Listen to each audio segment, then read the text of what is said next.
real conversations, and some hard truths. Gangs, drugs, and guns. Giving a voice to those willing to sacrifice. We have stories that need to be told. We have lessons that need to be taught. Protect and serve. Welcome to The Quiet Professional. Hey everybody, welcome back. Nathan Romas with you. Today, we are going to be talking about narcotics, fighting the supply side of things, and some of the solutions. For that, I have Michael Brown returning to the show. Mike was last on here, season 2, episode 33, so about a year ago. And if you missed that, some background on Mike. He spent over 30 years with the U.S. Drug Enforcement Administration, or DEA, and now he's the global director of Counter-Narcotics technology with Rigaku Analytical Devices. Mike is also the host of the podcast, The Opioid Matrix, a journey into the rabbit hole. So welcome, Mike. Hey, thank you for the invitation, and it's good to see you again. Yeah, I'm glad to have you back on here. I want to say, like, out of all the guests I've had, I think the international ones have been generally the best ones to keep in touch with. And they've reached out the most. And we had someone working for you there reach out and say hey, we should get you back on. So I'm happy to have you on anytime. And it's been a year. So we got some updates we'll talk about, especially pertaining to your podcast. Yeah, sounds good. Well, let's start just talking about that. Some of the stuff you've had recently, so maybe last 3 or 4, you had some people that have direct experience, direct effects, people that have either experienced addiction or been victims to it. I'm just kind of wondering, is that a kind of a new direction you're going? Because a lot of the people that you had on before would either be, former DEA or involved in law enforcement side. So is this something that you kind of wanted to switch to, or is it just kind of something that happened maybe more naturally? It's an interesting question. When I first started the podcast, I studied a lot of other law enforcement podcasts, and it was police officers, prosecutors, doctors, lawyers, people, in the ivory tower, but didn't really understand the grassroots reality. They weren't dealing with fentanyl and the death of their teenagers, their loved ones on a daily basis. And it was somewhat disconnected. When I looked at and talked to viewers, they're like, yeah, it's great to listen to the DA guy, but I can't relate to that, right? Okay. So I said, you know what? I talked to my producer and I said, we got to get down to the grassroots. We got to talk to people who are living this nightmare every day, right? So we dialed in, and through LinkedIn, I started meeting a lot of parents who've lost children who to fake pills, to fentanyl, right? The Adderall that turned out to be a fentanyl, the Percocet. What I found was interesting was that these kids weren't drug users, right? They had no history of drug use. They had no desire to use drugs. They started out with an injury in sports, back injury, leg injury. Doctors put them on painkillers. They got hooked on the painkillers. And then that's where the breakdown happened between the doctor, the parent, and the kids. Nobody was talking to each other. And then suddenly that 17-year-old who was going to be a major baseball player starts on a journey, 8-year addiction to heroin, and dies from heroin addiction. And the parents were like, how did this happen? Okay. Right?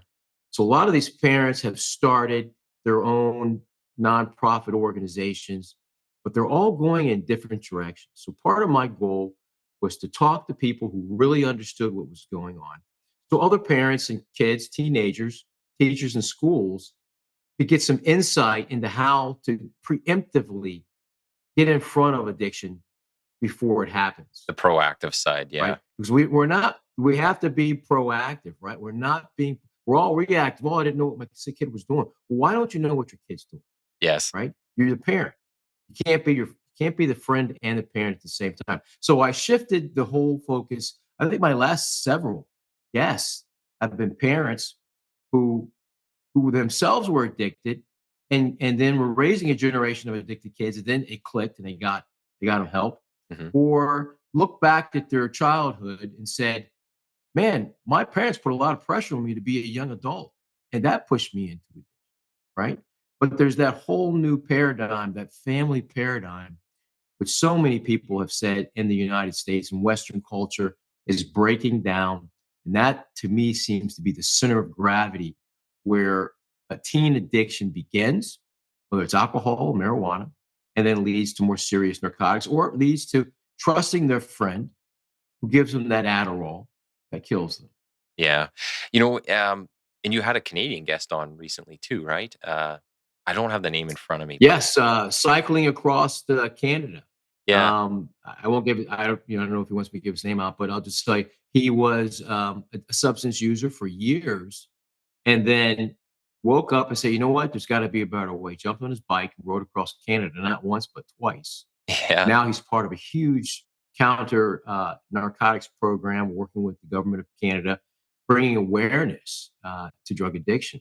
But this he really highlights the solution, because until the individual has to hit that absolute bottom Hmm. and then look up and say, I want to improve my life. There has to be a desire within the individual to get up out of the gutter and make that long journey out of that rabbit hole to recovery. You can't make a person do it. You can't bribe them. There's no way else to do that but for that person to hit bottom. And maybe it's good some people hit bottom, Hmm. because until they hit that bottom, they don't realize just how bad it is. Well, that was one of the guests I had on, Joe Roberts, the Skid Row CEO is the handle. And he talks about that exact thing. I think his story, the part where he's like, I know I hit rock bottom, was he stepped out of some place and he was literally barefoot. And he's just like, I got to change. Like, it's embarrassing, or, it doesn't feel good. But the other big part is someone has to take responsibility for their own life, right? Once you got to get that agency back and have that drive yourself, because we can, police or mental health practitioners or whatever it might be, doctors, they can only convey you to the spot where you can get help. You have to do it yourself. So how do we kind of motivate that person to do that? Rock bottom, uh, probably one of the biggest motivating factors.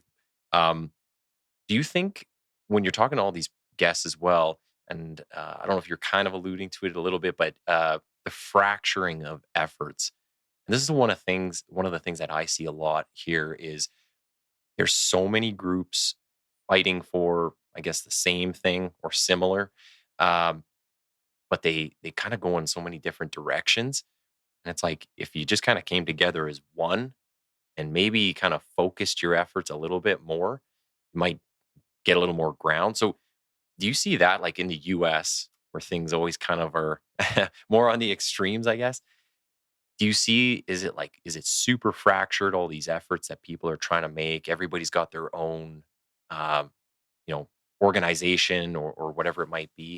Is that kind of an issue down there? America is a country of silos. For many years, law enforcement, everybody was in their own silo: DEA, HSI, CBP, doing their own thing with their own funding, and the narco traffickers took advantage of that.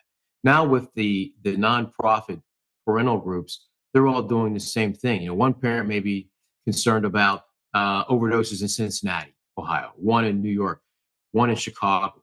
They're not working together, right? Because they all have different agendas. Some believe in harm reduction, some don't believe in harm reduction, right? They have different viewpoints on how their children move to addiction. But that fragmentation, when they go to Washington and they're sitting there by themselves, you see no movement on the needle on the part of Washington to do more. But here's the thing: look, when Freddie Gray was killed, Black Lives Matter came up out of nowhere and unified an entire global world Mhm. to push America to change its racial inequity policies. Now, that's kind of gone too far, in my opinion. But look, they had every corporation in the world.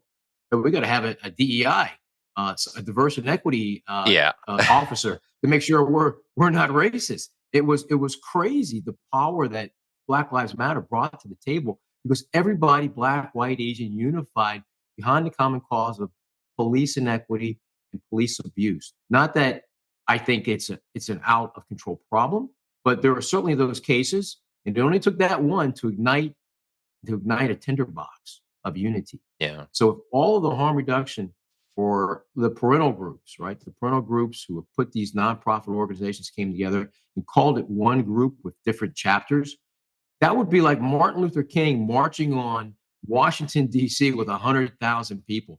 You're going to have to listen to us, because now we control who's going to get voted in, who's going to get voted out of Congress. You're Hmm. going to listen to our voice. and you're going to do something. That's not happening.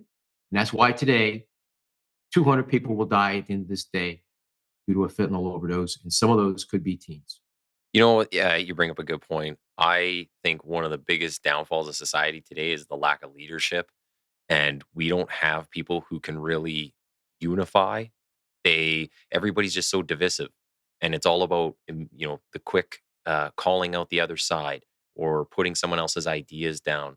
Um, but I mean, that's why I like the podcast like you and I are doing, and you're having people on with different viewpoints, and you're just having the discussions because that's that's part of the leadership, right? That's part of the unification. Hey, maybe if you just stop screaming for 2 seconds and actually listen to the other side, you might actually find out you agree on 90, 95% of things, right? So we're all trying to save lives. So let's save lives. Now, maybe we just kind of think certain steps need to be taken differently, but we all have the same end goal. So one of the things I want to ask as well is, do you find it's hard to get people on that have been affected or been involved in the lifestyle of using drugs or had family members die from using? Is that a hard thing to get them on to talk about? And that could be either just because they don't, just don't want to, and I can understand that, or maybe they're just kind of scared to say the wrong thing because certain groups might kind of come at them and say, "Hey, you're not saying the right opinion." I think it's the complete opposite. Mm. I've had a number of substance users who've been on the show, as well as primarily mothers, and I've had two fathers, and I have another two fathers who are going to come on the show, and they want they want to get the message out. They want to save that next child as though it was their child. I mean, these parents are crusaders. They're mercenaries, right? Mhm. They have a new cause in life. They lost a child, but they're not going to sit back and sit in the shadows and mourn. They're going to celebrate their child's life, and they're going to save that next life. So they're more than happy to come on the podcast and have that what I call the uncomfortable conversation. Yeah. That's what the opioid matrix is about. It's about going into that area, crossing that red line into your getting past your comfort zone, digging deep. And I've had a couple of parents break down and cry talking about what their child went through and the pain. And here's the thing: nobody thinks about the afterlife. Once a child dies, that pain doesn't stop. That destruction doesn't stop.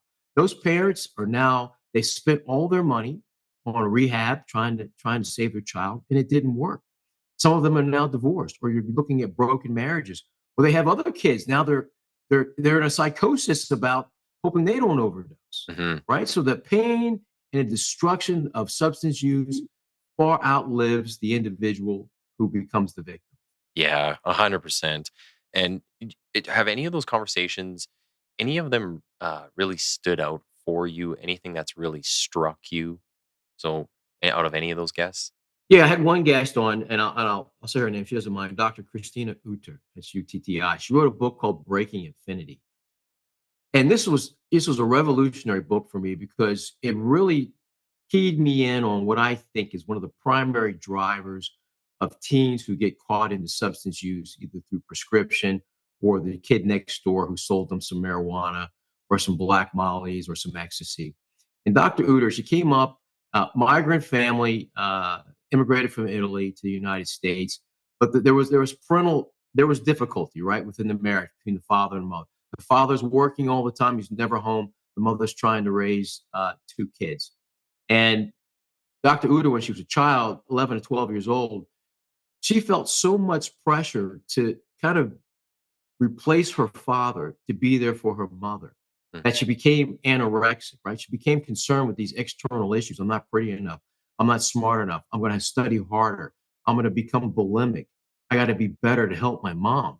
And then in that process, to become a young adult within a parental situation, one friend said, "Hey, take some of these black mollies. These will help suppress your appetite." Then black mollies led to substance abuse and then led to years of addiction, right?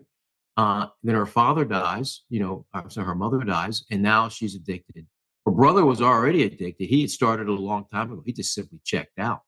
But really, in talking to Dr. Uter, the message was that the family that's in danger is the breeding ground for the next generation of young teens who will migrate towards addiction, either through prescription, watching parents use prescriptions, being on prescriptions themselves, or trying to be more than an 11-year-old should be, right? That pressure of watching your mom and dad fight all day or not be at home, that broken family syndrome, what I call broken family syndrome, is a key factor that pushes a lot of kids into the beginning elements of substance use. And that could be prescription drugs or marijuana. Yeah. Well, and one of your last guests, is his name Gary Lawrence? Yeah, Gary Lawrence. Gary Lawrence, right? You had a part in that podcast where you're discussing, kind of reflecting back on your time in the DEA. So Gary did 20 years DEA. Right.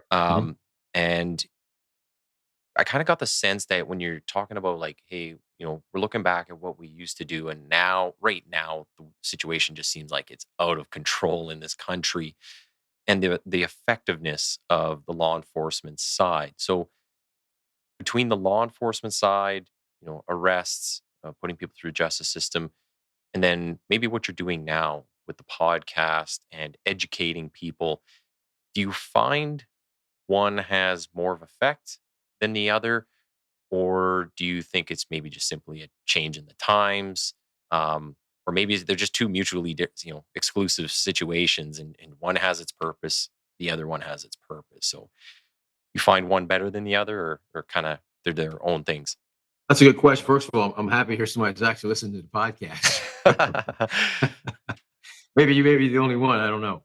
But for me, the 32 years when I retired from DEA like 3 or 4 years ago, 32 years, 20 years overseas working in source countries, opportunity to go to Ranger School, do counter drug operations in the jungles of Central and South America, Southeast Asia, Afghanistan, and Taliban. I mean, it was a phenomenal career.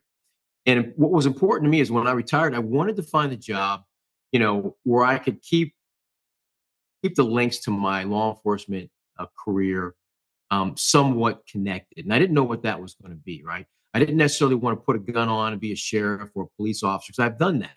I felt like that would be a regression for me personally. So then I got into this technology aspect, working for Rigaku. The way that happened is I worked with them when I was in Southeast Asia, working in Myanmar. I bought a lot of their equipment and worked with the police to go after methamphetamine trafficking and precursor chemicals. Little did I know in 2017 and 2019, when I was doing that program, that it would launch me into this program with Rigaku. Because after I left Myanmar in 2019, the president of Rigaku called me and says, "Hey, we saw the program you did with our equipment. It's the only program in the world that's being actively used to degrade precursor chemical supply chain. We want you to come work for us in business development, strategic development, and continue doing what you're doing." So for me, that was the perfect fit.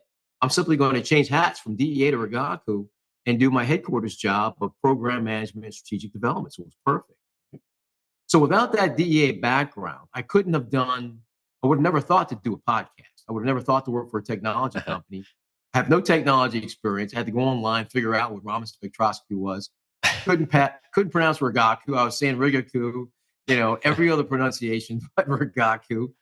And now I'm giving lectures on Raman spectroscopy, not at the PhD level, but certainly I sound a lot smarter than I did 2 years ago, right? Yeah. It's a big step for me, believe me. So yeah, I love doing the podcast. That was another evolution through the job to increase the company brand awareness. A lot of people still didn't know what Rigaku was, right? We did the podcast to bring awareness not only to what the Rigaku was and the technology and how it can make law enforcement safer, but the knowledge that I could bring to the table and start a podcast and get that information out, right? Have that uncomfortable conversation that law enforcement personnel on the job can't talk about. Yeah. Right?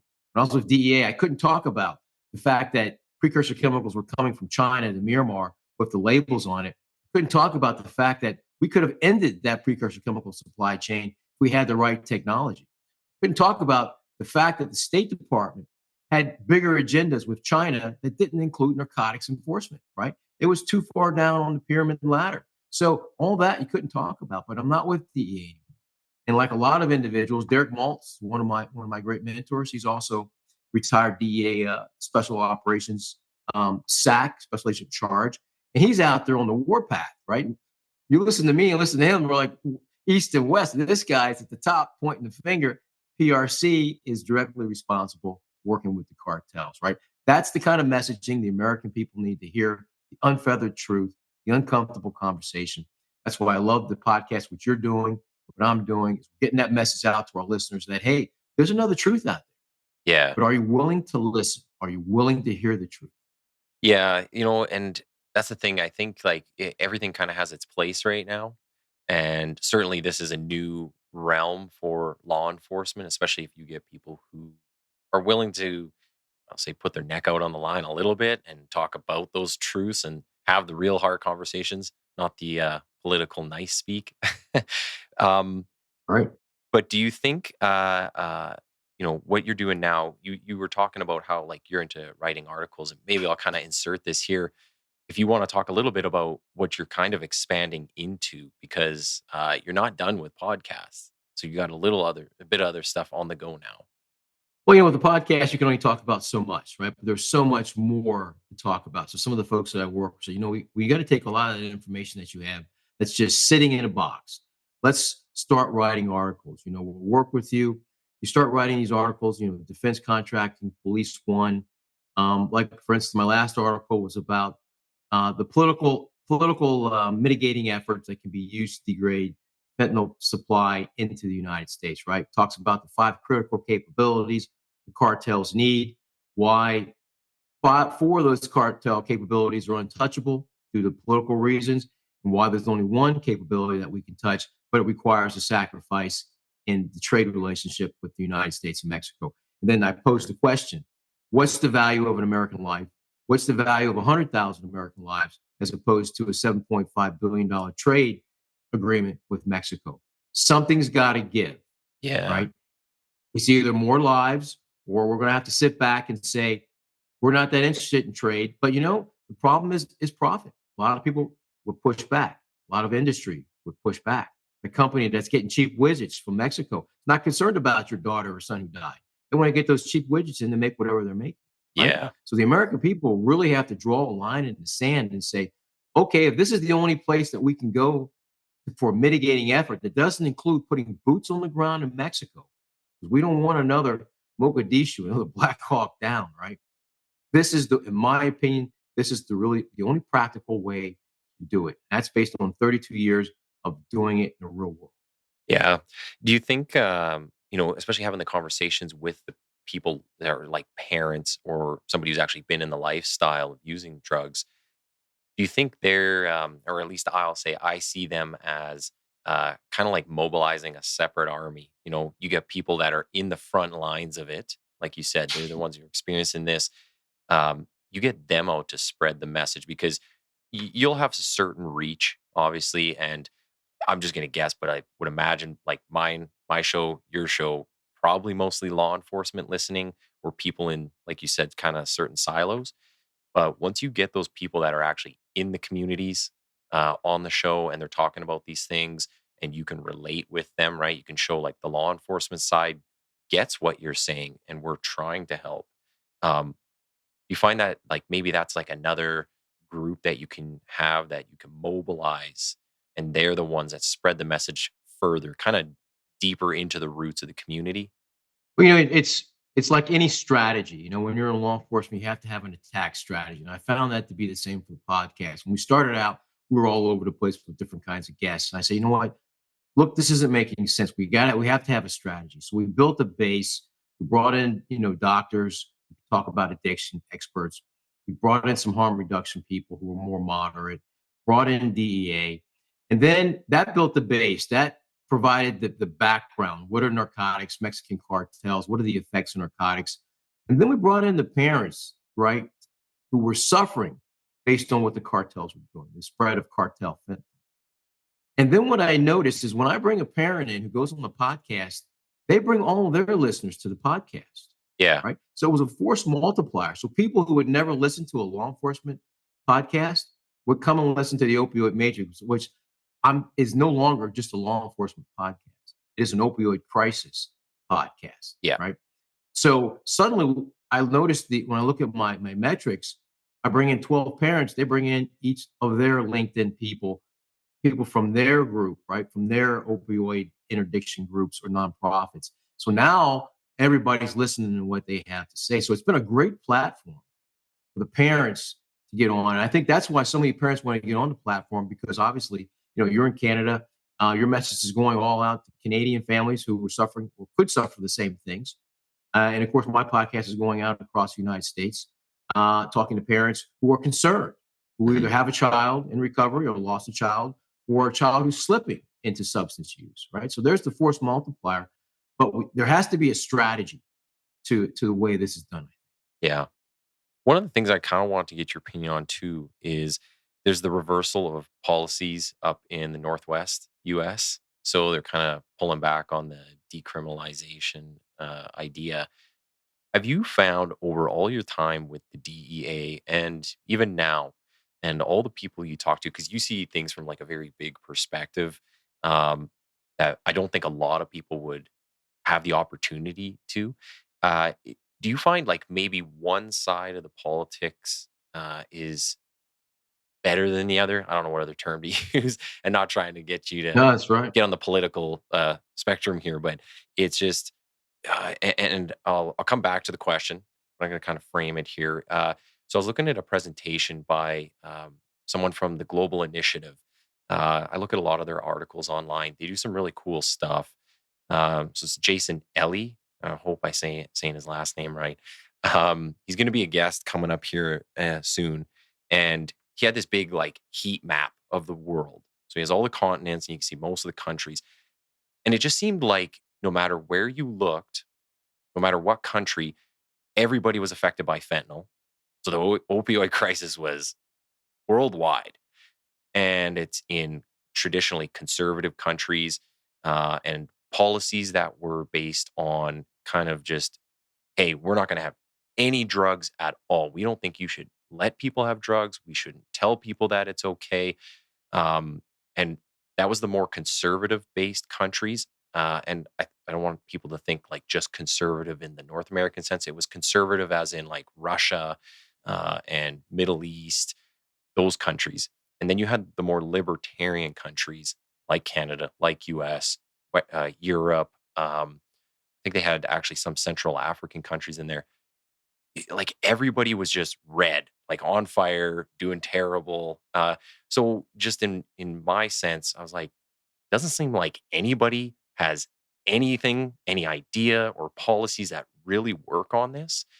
But the explosion of it kind of has happened in like that northwest part of the U.S., Western Canada in BC, where you have like these extreme liberal policies. So, what is your take on the political side? What works? Does anybody have any idea? Well, it's a very complex and long answer. Hopefully, I won't put anybody to sleep with it. But having worked 25 years overseas in all of those hot zones, Hmm. like you said, it gives me a 360 viewpoint from a very, very high advantage. And I look at this as an investigator, as an analyst, right? I don't have any dogs in this fight, neither Democrat or Republican. I simply look at the evidence and I present it to you, the public, as the jury. You decide. But if you look at Southeast Asia, right? You look at South Korea, Singapore, Malaysia, Indonesia, and Japan. Very, very low substance use addiction, right? No fentanyl there. No real major trafficking organizations. Okay, Japan has the Yakuza, but they're not into fentanyl, right? And you ask yourself, why do Asian countries not have a big addiction problem? Well, it's the culture, the religion, right? Everybody in Japan is following the same footsteps as far as culture. Everybody says drugs are bad. Drug distribution is bad. You're not going to do it in our culture. There's no tolerance. Yeah. Indonesia, Malaysia, death penalty. You may traffic drugs, but if we catch you, even if you're a grandmother from Australia, we're going to give you the death penalty. And they did. Singapore, we're going to cane you if you spit on the sidewalk.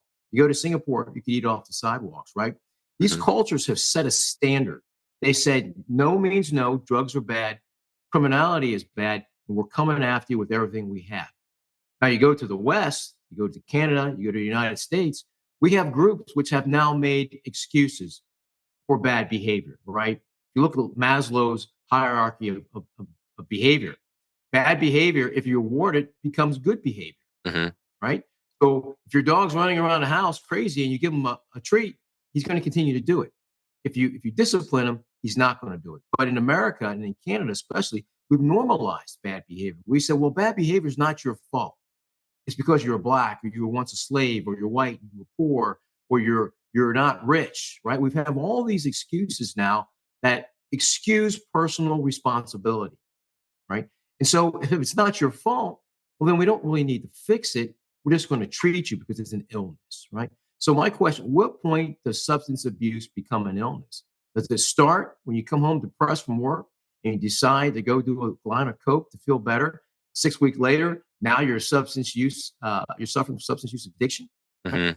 But if you look at the United States, we have all these progressive harm reduction policies that are getting all the money. And guess what? It's all in sanctuary cities: New York, Chicago, Washington, D.C., Colorado. They're getting all this money that enables continued long term drug use under the theory of, well, we're treating drug addiction. You have people who've been on methadone for 20 years. Yeah. Methadone started out as a substitute treatment to get them off of heroin, but there's no plan to get anybody off of anything. It's get them off heroin onto a lesser addictive drug, but nonetheless, You brought that up in the last podcast you did when you were talking about the right. methadone, and I was like, I was just screaming in my head. I'm like, yes, exactly. They're sitting on methadone now. They're just addicted to that instead. They're just addicted to that. So, you can't substitute. And then I think it's in BC, they're substituting hydromorphine for cocaine. So, come into a clinic, get your hydromorphine or dextrohydromorphine, and then go home and come back the next day. So again, are you enabling long-term drug addiction to avoid the possible overdose or poisoning from fentanyl? To some degree, yes, but wouldn't it be better if we, just like Japan, said drug use is bad, drug addiction is bad, and we're coming after drug dealers, everything we have. You sell 4 grams of fentanyl, that's going to be a felony offense. We're going to take it out of the state court. We're going to take it to the federal court, and we're going to prosecute you. 4 grams of fentanyl gets you 4 years in the federal penitentiary. If somebody dies, that's going to be a 20-year stint, minimum mandatory. You would begin to see a change Hmm. in the distribution levels in the United States and Canada if we started looking at it from a more proactive law enforcement viewpoint. Because look, we're in a crisis situation here. I feel like law enforcement just gets so scared of the proactive side, though, because that's where you get into well, you're profiling me based on whatever it is, whatever protected class it is. So I think that's, and going back to the leadership side of things, I think that's where it would take some real strong leaders, but to get the political side lined up with the law enforcement side and healthcare and everything, and have where you don't have somebody who's either being greedy at the top or self-serving. uh it'd be impossible. So it's like, how do we start that leadership? And I mean, that's where some of that grassroots stuff I think is really good, where you got the parents going out there and spreading the message and bringing in those new listeners, right? The ones you wouldn't traditionally have listening to law enforcement. So um yeah, I think you're doing some great stuff. I should have ended our podcast here on that question, because you literally summed up everything I've talked about for 2 years in like 5 minutes. So I'm gonna have to have to switch the order of how we talked in here or something. um, No but worries. one of the things I also wanted to ask about was, do you think, and I think this would be a good question for a DEA person since you're drug focused, is chasing the commodities. So this is something that I've kind of questioned where I am right now. So I work with our gang suppression team. We deal with people doing bad behavior, whatever it is. Whether you have a gun, whether you have drugs, you're on the violent side of things. Um, we have our drug units, and they're very focused on chasing the commodity. We have our firearms units; they're focused on that as well. But at the end of the day, the people are the problem, right? The person is the one who either sells the drug or picks up the gun. Um, do you think, maybe it's like a radical idea, but do you think if we, instead of chasing commodities and left that to maybe the politicians to implement policy, hey, we're not going to import this, or whatever it might be, But as law enforcement, if we just found ways to be, one, proactive with the people, and then two, really work on the enforcement side, because I mean, putting someone in jail is not easy, not nowadays with all the disclosure and all the excuses that people can use to get out of any kind of crime. Um, I just kind of wondered, like, when you look back at 30 years plus with the DEA, you think chasing a specific commodity is maybe the right way to go when you look back at it, or is it more, or is there something we could change? I guess. You're night when you talk about law enforcement in Canada, United States, you're talking night and day, right? I mean, I've tried to work cases, overseas cases with Canada on containers of hashish and heroin coming into Canada. And the first question was, well, how'd you get the information? Well, it's a source. Well, we can't work source cases, right? We Mm. have to get an undercover in that introduces another undercover that introduces another undercover. I said, I don't know any criminal organizations that's going to meet three different people to do one deal, right? You got to work with it. And they're like, well, we can't do it. So your Royal Mm. RMCP works hard, good men and women, but it's your leadership, right?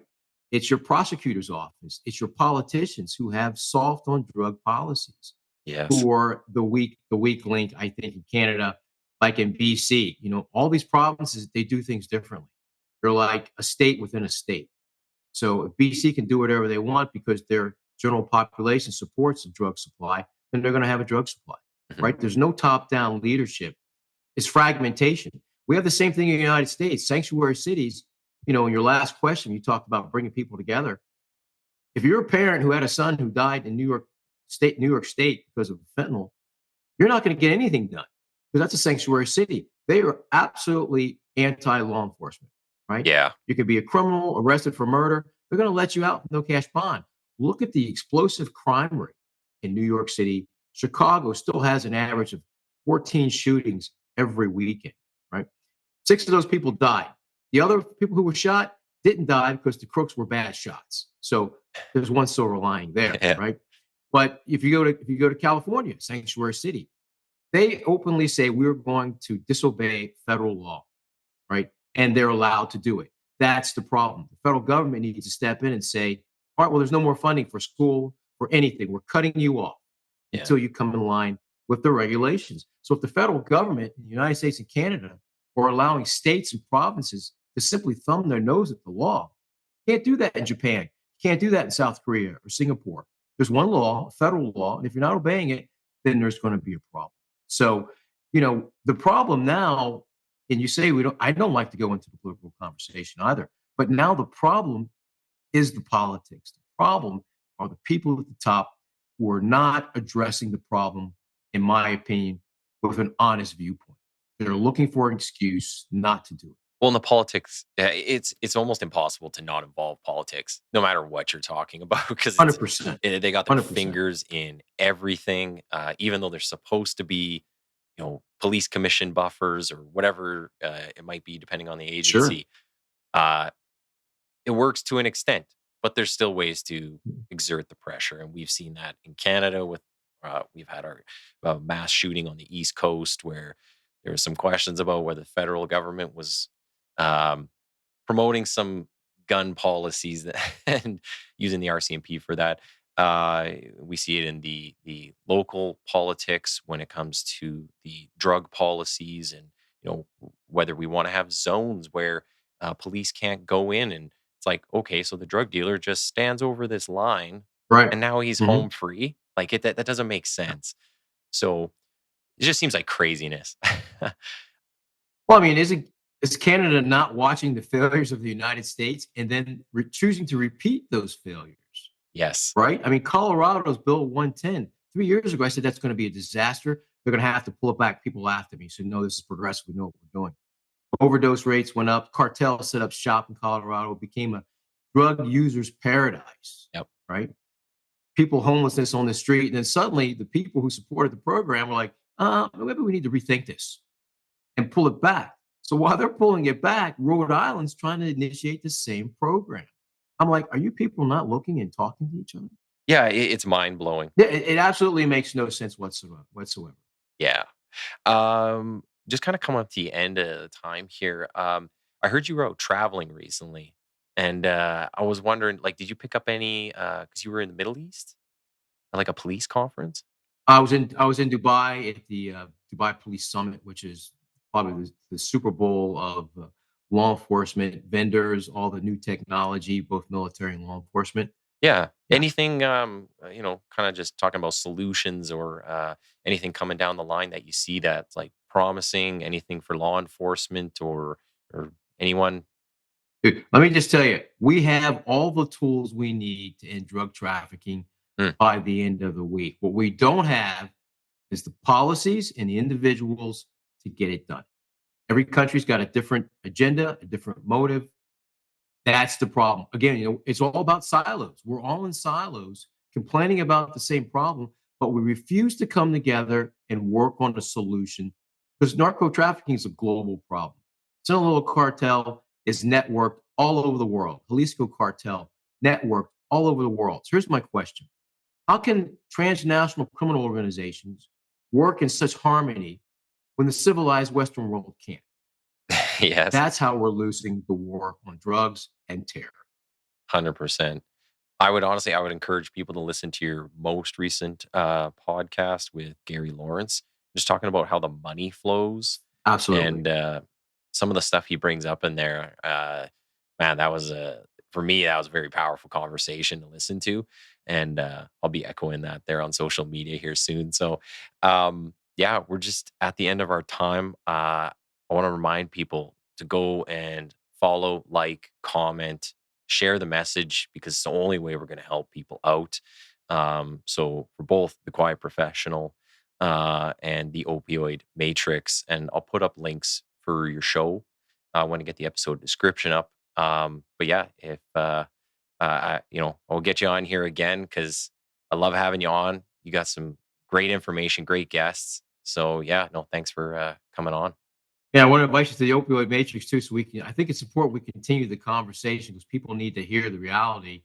Once a year, people's memory is short term. Yeah, It doesn't resonate. yeah, We got to be in their ear. We got to be in their face. We got to be saying, "Hey, look." Until the people decide to make a change, then the governments won't change, and then the drug traffickers won't change. yeah, 100%. Okay, hang on the line for 1 second. I'll say bye offline. Sure. Okay.